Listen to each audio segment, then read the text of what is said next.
Olá, amigos, vamos continuar a nossa viagem pelo joelho. Então, agora vamos observar o ângulo Q, que é o ângulo quadricipital que nós já falamos muito nesse curso. Então, o ângulo quadricipital é o ângulo formado entre as retas que passam pelo centro patelar e a tuberosidade tibial e pelo centro patelar e a espinha ilíaca antero-superior. Então, vamos dar uma olhadinha. Então, eu saio, ó, a linha sai... Oxi, não consegui dizer agora. Apaga. Então, vai sair da espinha ilíaca.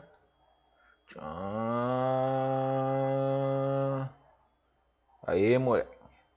Agora, sai do centro patelar, da tuberosidade da tíbia até o centro patelar, fazendo o ângulo Q, ok? Então, ó, centro patelar e a espinha ilíaca superior e a tuberosidade e o centro patelar. Então, esse ângulo, ele oscila, tá? Nas meninas, um pouquinho mais e nos meninos, um pouquinho menos. Mas sempre quando eu faço o meu valgo dinâmico, eu acabo aumentando esse ângulo. Então, aqui eu tenho forças laterais. Deixa eu apagar aqui. Aqui eu tenho forças lateralizantes e aqui eu tenho forças medializantes. Então, quando eu aumento o ângulo aqui, eu aumento essa força lateralizante que acaba se sobrepondo às forças medializantes. Então, aqui, deixa eu apagar só essa. Vamos colocar essa. Vamos imaginar que eu fiz um valgo dinâmico, certo? Então, como eu fiz um valgo dinâmico, eu aumentei essas forças para cá, que essa força consegue vencer essa força e a patela tende a deslocar para o lado. Então, ambas as forças devem se anularem para a patela trafegar no seu trilho. Aqui é o nosso ângulo mecânico de coxa, linha mecânica de coxa sobre tíbia e tíbia sobre os pés. Então, nenhuma força pode se sobrepor à outra. Ambas as forças devem se anular para que a patela possa trafegar na tróclea femoral. Deixa eu só apagar isso. Então, em homens, nós temos entre 11 a 17... Ixi, 11, botei entre. Deixa eu botar lá. Em homens, entre 11 e 17 graus. E nas mulheres, temos em torno de 14 até 20 graus de ângulo Q. Pelo tamanho da pelve, né? Pela maior largura da pelve, que acaba facilitando esse maior ângulo de inclinação. Por isso, nas mulheres, temos que dar ainda maior ênfase para o trabalho de glúteo médio feixe posterior e glúteo máximo, para tentar minimizar esse aumento do ângulo de inclinação. Porém, isso não é fator que vai dizer que a mulher vai fazer mais valgo dinâmico do que o homem, não. Pois depende de muitos fatores globais e locais. Globais principalmente o controle no quadril e o controle dos pés. Então, se eu falhar o meu controle dos pés, eu vou fazer com que meu joelho sofra. E se eu falhar o meu controle no quadril, eu irei fazer também com que o meu joelho sofra. Então, é sempre o joelho está no meio do caminho. Então, se eu falhar aqui, eu vou prejudicar aqui. Se eu falhar o pé e a perna, eu vou também prejudicar aqui. Então, pode ser sim um fator aumentado? Sim, então pode ser um fator aumentado. Mas não quer dizer que a mulher vai fazer mais valgo dinâmico e o homem vai fazer menos, ok? Então, qual é o X da questão? Em todos, temos que manter a integridade do ângulo Q, que é o ângulo quadricipital, mantendo sempre a linha mecânica de coxa sobre tíbia e tíbia sobre os pés. Mas quais são as causas agora do aumento do ângulo Q? Quais são as causas desse aumento? Então vamos lá. Então, o primeiro, nós já vimos, temos o genovalgo. Então, temos o genovalgo, que pode ser um valgo funcional por encurtamento dos rotadores mediais e insuficiência dos rotadores laterais. Então, esse genovalgo, como nós já vimos, vai aumentar esse ângulo. Aqui está 14 a 20. Então, se eu passar 20, é sinal que meu ângulo aqui já está muito aumentado, aumentando as forças de lateralização na patela, como já vimos anteriormente. Então, eu posso ter um genovalgo funcional, ao qual eu adquiri por encurtamento de rotadores internos e insuficiência de rotadores externos. Eu posso ter uma antiversão femoral excessiva. O que isso causaria, essa antiversão femoral excessiva? Então, ele tem um ângulo de torção femoral, tá, excessivamente anterior aqui.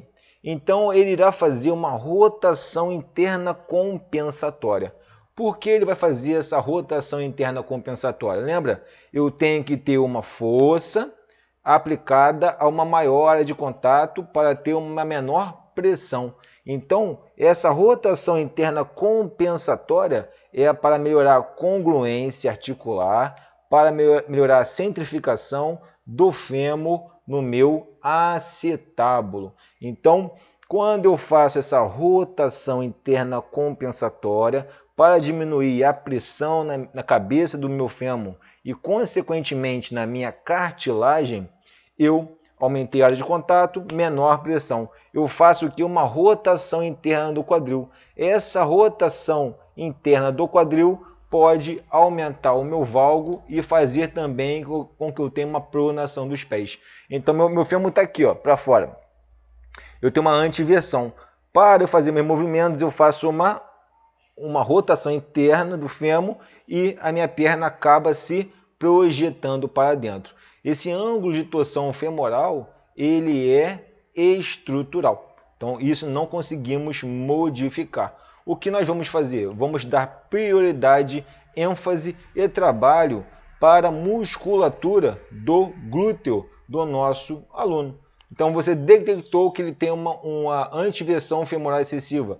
Tem testes de avaliações que tem avaliações que conseguimos detectar essa antiversão. Então, você detectou essa antiversão, nós vamos fortalecer os rotadores externos superficiais e os profundos, principalmente o OOGG-PQ, obturador interno, externo, gêmeo superior, gêmeo inferior, piriforme e quadrado da coxa.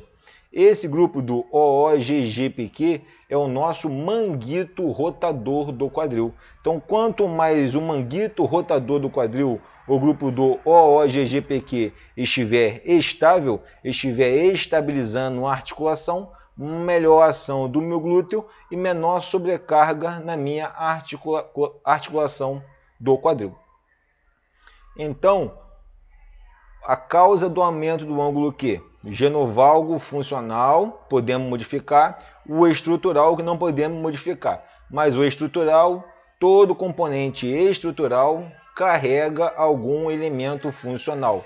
Então, teremos que eliminar esse componente funcional.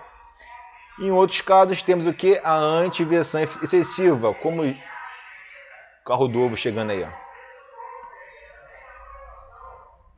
Então, em alguns casos, temos a antiversão femoral excessiva, no qual a rotação interna compensatória, para melhorar a congruência, aumento do ângulo Q. Então, como vou ter um aumento do ângulo Q e aumento das forças lateralizantes, lembra? Eu tenho que fazer ao contrário, eu tenho que melhorar as forças rotadoras externas para diminuir essa probabilidade de aumentar ainda mais esse ângulo Q. Então, aqui estrutural, aqui funcional e estrutural, dependendo do caso. Eu tenho uma tuberosidade tibial posicionada mais lateralmente, aqui também é estrutural. Eu tenho retináculo lateral tensionado em excesso. Acho que eu não tenho a foto dele aqui, não tem não, depois eu mostro. Então eu tenho meu vasto lateral, tenho retináculo lateral, meu vasto medial e retináculo medial. Então aqui ambos fazem medialização, lateralização, medialização, lateralização. Então muitos fazem o que? A liberação do retináculo lateral para diminuir essa tração lateral sobre a patela. Já foi dito aqui, então vou marcar um X para não perder aqui, ok, ok, ok e ok. Agora vamos ver o músculo vasto medial. Então muitos possuem o vasto medial debilitado por encurtamento dos isquiotibiais que acabam inibindo o quadríceps como um todo.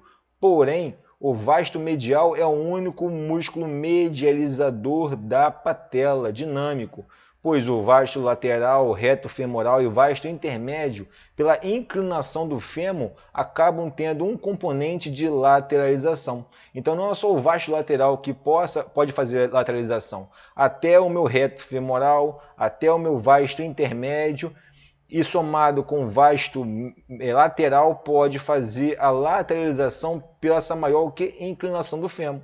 Lembra que aqui o reto femoral não é reto, né? É reto femoral, mas não é reto. Então ele tem o que? Uma inclinação. A minha ficou bem torto mesmo, hein? Ele tem uma inclinação do fêmur. Então, pela inclinação do fêmur, ele acaba tendo também o que? Um pequeno componente o que? De rotação lateral. O vasto lateral, obviamente, pela direção das fibras dele, e o vasto intermédio também. Lembrando que o quadríceps é uma musculatura penada. Nós vamos ver mais à frente no movimento de parafusar em cadeia aberta, ok? Esse vasto medial. Então, quando eu encurto meus isquiotibiais, que são musculatura predominantemente tônica, elas inibem os quadríceps, que é predominantemente fásico, e o principal que acaba sendo mais prejudicado é o vasto medial, que é o único medializador da patela, dinâmico. Temos o retináculo medial, né? Tem o lateral e temos o medial, e temos a tróclea femoral, que já não é músculo, né? A tróclea femoral já vai fazer uma barreira impedindo que a patela agora se desloque lateralmente. Mas pensando no ângulo Q, só temos o vasto medial e o retináculo medial. Então, o vasto medial, se estiver debilitado, principalmente nos últimos graus de extensão de joelho em cadeia aberta, onde temos 30-0, ele irá ser mais solicitado. E se os músculos ou se as forças lateralizantes estiverem maior que as forças medializantes, a patela irá se deslocar mais lateralmente, aumentando a pressão sobre a articulação patelofemoral. Ok? Então, mais à frente veremos esse caso. Aqui outro fator, aderência do vasto lateral no trato iliotibial. Então, lembrando pela linha funcional posterior, vamos lembrar, nós temos o grande dorsal, temos o glúteo máximo e temos o vasto lateral, que é aderido ao trato, temos o vasto lateral que pode se aderir, tem uma aderência ao trato iliotibial. Se meu trato tibial é mais lateral e meu vasto lateral também é lateral, eu tiver essa aderência, eu vou aumentar as forças lateralizantes na minha patela. Então, por isso que muitos fazem o que? A liberação do trato iliotibial para tentar diminuir essa força de lateralização. Então, podemos observar que temos muitas forças de lateralização e poucas forças de medialização da patela. Então, o trato iliotibial vai descendo pela linha funcional, grande dorsal, glúteo máximo, vasto lateral. Ele pode se aderir ao trato iliotibial. Então, vamos só recordar aqui a linha de força, bem rapidamente.